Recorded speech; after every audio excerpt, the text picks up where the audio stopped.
오늘은 출애굽기 32장 1절에서 14절까지 말씀입니다. 오늘 본문 말씀은 모세가 하나님께서 부르셔서 산에 올라가서 내려오는 시간이 더뎌지는 것을 보고 빨리 내려와야 되는데 내려오지 않는다. 이스라엘 백성들이 그렇게 생각을 하고 아론에게 찾아갑니다. 그리고 아론에게 무엇을 요구하느냐?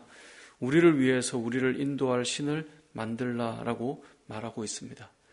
그래서 아론을 통하여서 금송아지를 만들게 되고 또 금송아지를 그들을 인도할 하나님으로 여기고 이들이 기뻐하고 또 즐거워 춤추며 예배하는 모습이 등장합니다.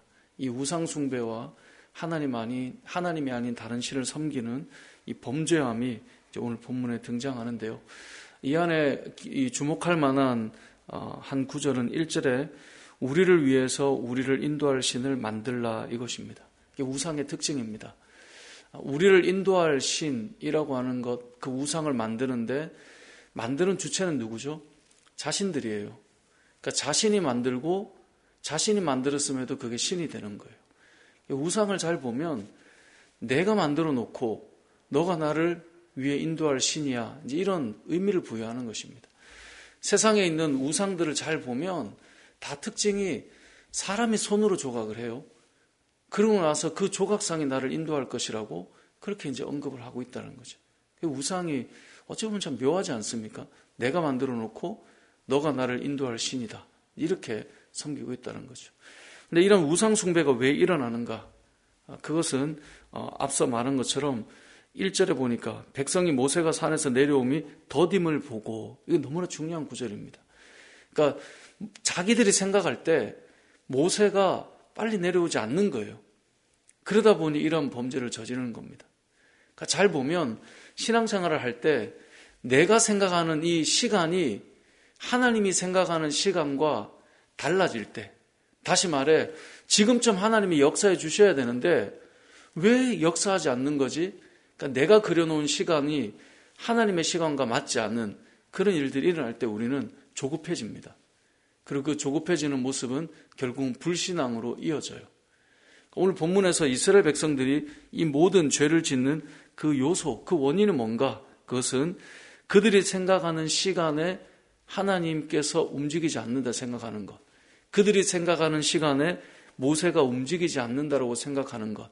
그때 이들이 범죄하는 것입니다.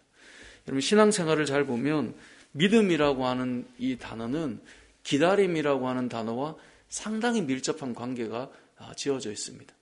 우리가 하나님을 믿는다면 사실 우리는 기다릴 수 있게 되는 것입니다. 우리가 왜 못 기다리냐? 내가 하나님을 믿고는 있지만 내가 생각하는 시간과 이게 잘 안 맞춰지면은 우리는 조급해지고 그래서 우리의 믿음이 균열이 일어나는 것입니다. 저와 여러분의 삶 속에 우리의 시간이 하나님의 시간과 맞지 않더라도 기다리는 것이 믿음이다라는 사실을 꼭 기억했으면 좋겠습니다. 다윗을 보십시오. 시편을 보십시오. 그런 고백이 얼마나 많습니까? 하나님 언제까지입니까? 하나님 어느 때까지입니까? 왜 아직까지 제가 이렇게 감당해야 됩니까? 이 시간이 언제까지 가야 합니까? 그런 마음이 늘 드는 거예요. 그래서 시편 기자들은 그런 고백을 늘 했거든요. 그런데 그 시편의 끝은 항상 무엇으로 끝나냐면 하나님을 찬송하리로다. 하나님을 송축하리로다. 그러니까 하나님을 찬양함으로 끝이 나요. 그러니까 기다림이 때로는 너무나 힘들지만 결국은 기다려보면 하나님이 이렇게 일하셨구나 깨닫게 돼요. 성경을 보면 기다리지 못하여서 항상 문제가 일어나는 일들을 보잖아요. 제가 성경 공부할 때 한 예를 들어드렸던 것이 사울왕 아닙니까? 사울왕이 블레셋과 전쟁을 치러야 되는데 군대 사기는 떨어져 가는데 본인의 생각에 이게 더 느려지면 빨리 제사 드리고 빨리 예배 드리고 전쟁을 하지 않으면 더 힘들 것 같은데, 그러니까 본인의 생각은 지금 하나님께서 빨리 이거 해주셔야 되는데 하는 마음에 조급해지다가 결국은 하나님을 신뢰하는 싸움이 아니라 자신이 못 기다려서 결국 제사를 본인이 드려버리잖아요. 그리고 나서 사무엘 선지자가 오는 것을 볼 수 있죠. 그러니까 결국은 우리의 믿음은 결국 하나님의 때를 잘 기다리는 것. 이게 오늘 본문이 주는 첫 번째 메시지입니다. 자, 이런 범죄 가운데 하나님께서 무엇을 말합니까? 10절을 보면 이렇게 말씀합니다.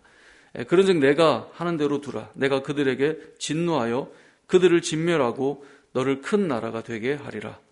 그러니까 하나님께서 이스라엘 백성을 진멸하고 모세 너로부터 다시 이제 하나님께서 세워갈 나라를 만들어 가겠다. 자, 이렇게 말씀하셨습니다. 자, 이 부분을 모세 입장에서 한번 생각해 봅시다. 여러분, 모세의 입장에 이스라엘 백성들은 편안한 사람들이었을까요? 불편한 사람이었을까요? 모세가 리더를 해서 이끌어갈 때 이스라엘 백성들이 하는 특징은 늘 불평이에요. 늘 원망이에요. 지도자가 사람들을 이끌어갈 때 기쁨과 감사함으로 따라가면 힘이 나겠죠.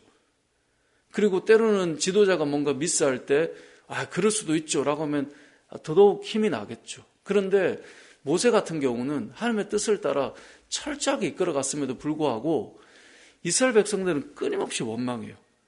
끊임없이 불평해요. 믿음의 그 여정 속에 이들은 모세를 신뢰하지 않아요. 끊임없이 불신해요. 그들의 말을 보면 입술에 은혜가 없어요. 그런데도 불구하고 부끄러워하지도 않아요. 여러분 그렇지 않습니까? 이 세게 말하고 막 이런 사람들이 늘 당당해요. 저는 원래 이런 사람이에요. 그건 나는 이러니까 넌 받아들여. 이 말 아닙니까? 그렇게 살아가는 사람들이에요. 모세 입장에는 정말 힘들었던 사람들입니다. 그런데 하나님께서 말씀하세요. 야, 이번 기회에 바꾸자. 모세 입장에 너무너무 힘들었는데 하나님께서 이렇게 말씀하시니 모세가 먼저 꺼낸 것도 아니잖아요. 하나님께서 얘네들은 안 되겠다라고 했으니 얼마나 좋은 기회입니까? 그냥 모세는 네 하나님 한마디만 하면 돼요. 근데 오늘 본문에 보면 모세가 그 좋은 타이밍에 어떻게 하느냐? 하나님께 이 이스라엘 백성들을 살려달라고 중보기도를 해요. 그게 11절에서 13절까지의 내용입니다. 그리고 결국 하나님께서는 그 뜻을 돌이킵니다. 그래서 14절에 보면 여호와께서 뜻을 돌이키사 말씀하신 화를 그 백성에게 내리지 아니하시니라. 예전에 어떤 분이 그런 얘기를 하더라고요. 이 목회자도 어찌 보면 이제 리더잖아요. 그래서 어디든지 리더가 되어 본 사람이 그래도 목사를 좀 이해한다. 뭐 이런 이야기를 누가 해주시더라고요. 근데 실제로 어떤 리더의 자리에 있는 사람들과 대화를 해보면 뭔가 이렇게 접점들을 이렇게 경험할 때가 있는데, 근데 모세를 잘 보면 모세는 사실 되게 냉정한 사람이에요. 그리고 좀 불같은 사람이에요. 모세가 이스라엘 백성들이 범죄할 때 어떻게 합니까? 돌판을 다 던져서 깨버려요. 그리고 모세는 물을 달라고 끊임없이 원망하니까 이스라엘 백성을 향해 반석을 칠 때 그걸 반석을 한 번 때리는 게 아니라 두 번 빵빵 때리는 것 때문에 하나님께서 모세에게 책임을 물어요. 그래서 모세가 가나안으로 들어가지 못하잖아요. 모세 입장에는 어쩌면 억울할지도 몰라요. 하나님 저렇게 많이 원망하고 틈만 나면 불평이고 입술에 저런 식으로 하는데 제가 이거 한 번 했다고 이거 하는 게 이스라엘 백성의 편도 아니고 하나님의 마음으로 어찌 보면 때린 거잖아요. 돌판을 깬 거잖아요. 근데도 하나님께서 너무나 냉정하죠. 지도자에 대해서. 너는 그러면 안 된다. 그래서 그것 때문에 들어가지 못하게 되었는데, 그렇게 하던 모세였는데 결정적일 때는 어떻게 합니까? 이스라엘 백성들을 다 끌어안고 중보게 됐다는 것입니다. 이게 모세를 통하여서 우리가 이 성경을 볼 수 있는, 또 우리가 교훈을 삼아야 되는 이 모습이라는 겁니다. 정말 냉정하고 말씀대로 하지 못하는 것에 대해서 분노하고 때로는 그것 때문에 막 이 혈기를 참지 못하고 이러는 것 같지만 결정적일 때 모세는 그 모든 것들이 이스라엘 백성들을 살리기 위한 행동이었다는 사실을 알게 되죠. 반면에 늘 온유하고 늘 품어주고 늘 마음으로 안아주는 것 같지만 결정적일 때 딱 끝이 나는 사람들도 있습니다. 분명히 저 사람은 따뜻하고 온유한 것 같지만 결정적일 때는 아닌 거예요. 그렇게 되면 그러한 사람들을 믿고 따라갈 수 있을까요? 두렵지 않겠습니까? 지금 아무리 좋아 보여도 어떤 결정적인 시간이 오면 끝이 나는 거죠. 그러니까 어떤 신뢰나 기대감을 가지기가 어렵죠. 우리는 이 모세의 이 중보자의 모습, 모세가 가진 이 중보자의 모습을 사실 우리도 가져야 합니다. 저는 이 말씀을 묵상할 때 모세의 입장이라면 정말 최고의 기회가 온 것, 여러분이 세상을 살아가면서 여러분과 함께하는 사람들 중에 특별히 여러분이 리더로서나 어떤 역할을 감당할 때 정말 이스라엘 백성과 같은 사람이 있다면 끊임없이 원망하고 불평하고 좋지 않은 이야기를 쏟아내는데 여러분이 그 안에 리더로 이끌어갈 때, 힘겨움이 찾아왔을 때, 심지어 하나님께서도 야 그만하자 라고 할 때 최고의 기회가 왔다고 생각할 때, 그때 모세가 그럼에도 불구하고 그에게 부여받은 사명, 그가 이스라엘 백성들을 이끌고 가나안까지 가야 된다라고 하는 그 사명을 따라 하나님 앞에 중보기도를 올려드리는 그 모습처럼 저와 여러분의 삶도 이러한 살리는 중보자가 되어야 할 것입니다. 그들의 입술과 그들의 마음과 또 모세의 그 어떤 이 혈기와 막 그런 뜨거움들, 이런 것들 때문에 어떤 사람들은 평가하죠. 모세가 이렇다 저렇다. 하지만 모세는 마지막까지 살리는 일을 했던 사람임을 우리는 기억해야 할 것입니다.